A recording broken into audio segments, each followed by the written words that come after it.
Olá pessoal, bom dia, boa tarde, boa noite a todos os senhores. Nós vamos dar continuidade no vídeo de hoje a respeito do procedimento da AIJ. Nós estamos aqui no procedimento comum da tutela cognitiva, vendo a fase instrutória, tratando da audiência de instrução e julgamento. Nos vídeos anteriores nós falamos do pregão, da nova tentativa de autocomposição, da produção da prova, das provas orais em si, né, e da sua ordem, esclarecimentos do perito, o depoimento pessoal da parte e o colheita da oitiva da testemunha. Quero finalizar esse procedimento com os senhores hoje, analisando o tópico de número 4, as alegações finais, e o tópico de número 5, a prolação da sentença na própria AIJ. Então, estamos aqui a tratar da audiência de instrução e julgamento, artigo 358 a 368, e vamos tratar agora do artigo 364. Perceba ali, ó, fim da instrução, quer dizer, terminada a colheita da prova, como nós estudamos no vídeo anterior, o juiz dará a palavra ao advogado do autor e do réu. Sempre essa mesma lógica. Primeiro se manifesta o autor, que foi aquele quem foi a juízo, depois o réu. O juiz dará a palavra ao advogado do autor e do réu, bem como ao membro do Ministério Público. O Ministério Público fala ao final, também é sempre assim. Se for o caso de sua intervenção do Ministério Público, pelo prazo sucessivo de 20 minutos para cada um, prorrogável por mais 10 minutos, a critério do juiz. Então, o prazo, senhores, o prazo para as alegações finais, que são preferencialmente oral, quer dizer, o juiz dará a palavra ao advogado do autor e do réu. O juiz dará a palavra. Então, aqui estamos falando de alegações finais na modalidade oral.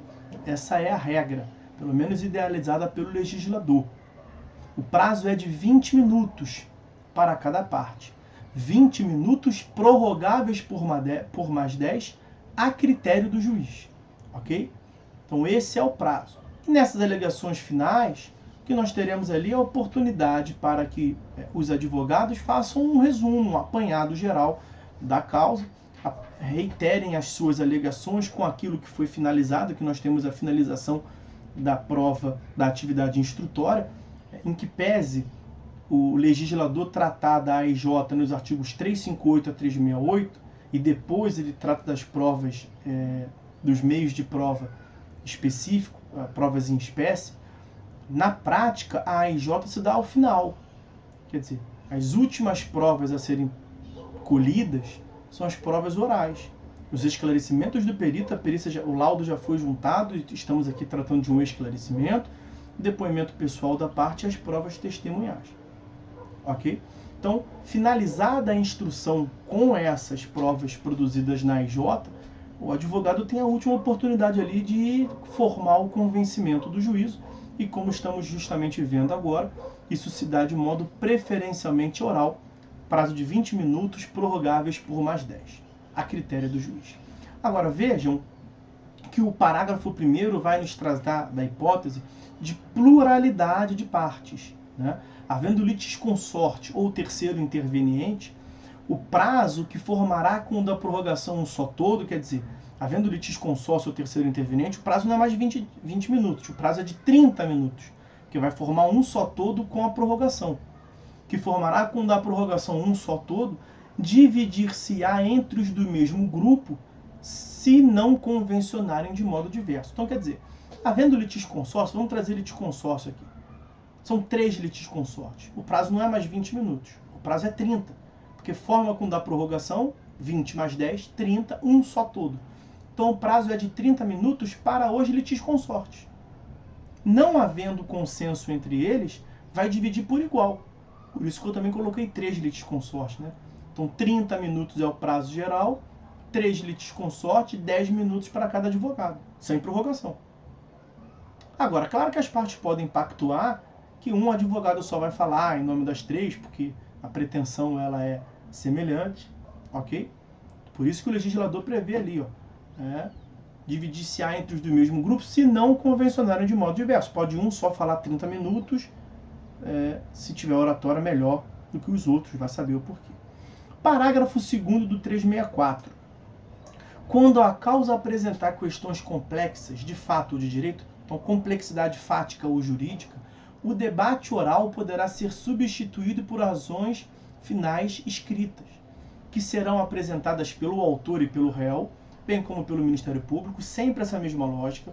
Primeiro o autor, aquele que foi a juízo, depois o réu, por fim o Ministério Público, se for o caso de sua intervenção, como custos constitucionais, fiscal da ordem jurídica, em prazos sucessivos de 15 dias, assegurada vistas dos autos. Vejam, o 364, parágrafo 2º, ele trata da apresentação de memoriais, né? Alegações finais por escrito.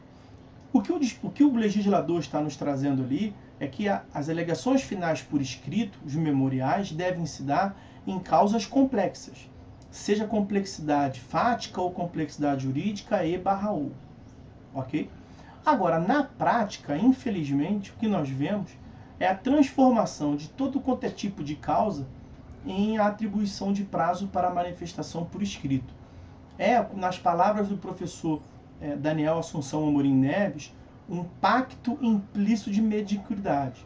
O juiz não quer ouvir as partes, mas também as partes não querem falar na audiência, não querem criar nenhum tipo de constrangimento, não querem ter que falar perante o juiz, vai saber o motivo, mas na prática o que nós temos justamente é uma abdicação dessa possibilidade de você formar o convencimento, tendo ali 20 minutos prorrogáveis por uma 10, para expor oralmente as suas razões.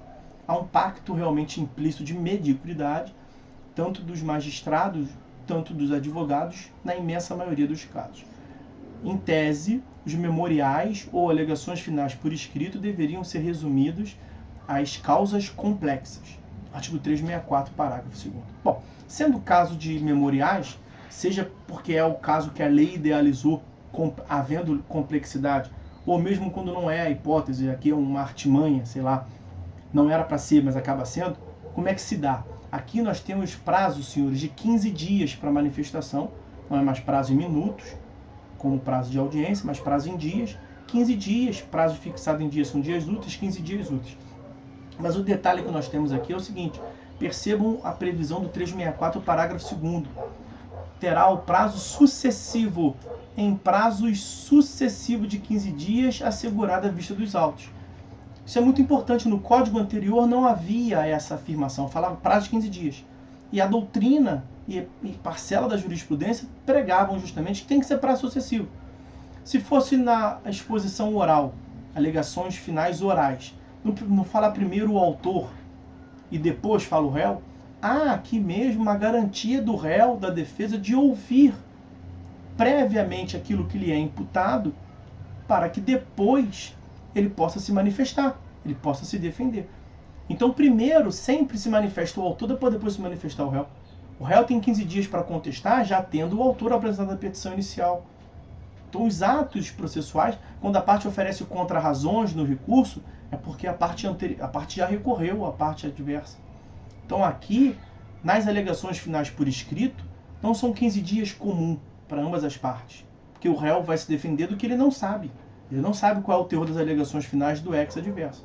Então, realmente andou bem o legislador, já era um reclame da doutrina e jurisprudência no código anterior, prazo sucessivo. Então, são 15 dias para o autor, ponto, finalizou.